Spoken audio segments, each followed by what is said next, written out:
വിക്രമനും മുത്തുവും ഒരു ദിവസം റോഡിലൂടെ നടന്നു പോകുമ്പോൾ എന്താടാ മുത്തു, ഒരു ആൾക്കൂട്ടം. വാ നമുക്ക് നോക്കാം. വിക്രമ, അയാളുടെ വിരലിൽ സ്വർണ്ണ മോതിരമുണ്ട്, അടിച്ചു മാറ്റിയാലോ? ആ, അത് കൊള്ളാം.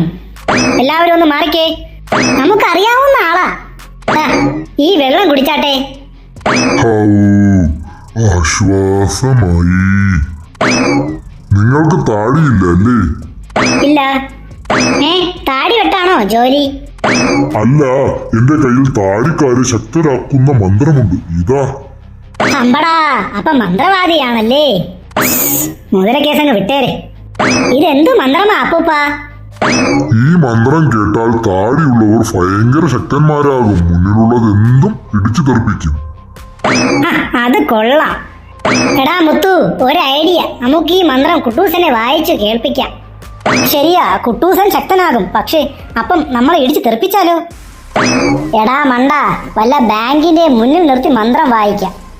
പറഞ്ഞു തീർന്നില്ല, ദേ വരുന്നു. നമസ്കാരമുണ്ടേ. അങ്ങനെ കുട്ടൂസൻ മന്ത്രത്തിന്റെ കാര്യം അറിഞ്ഞു.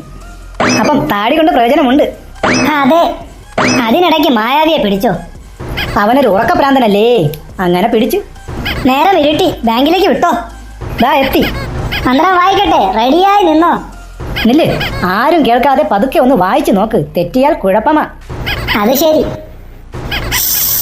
കീശാരി താടി, കൂശാരി താടി, ഗുലുമാൽ ഗുലു ഗുലുമാൽ.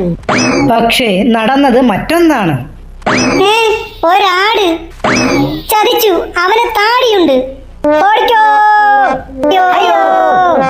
കൊടുക്കത്തെ ഇടിയാടാ ദ്രോഹി. ഹൗ, അങ്ങനെ രക്ഷപ്പെട്ടു.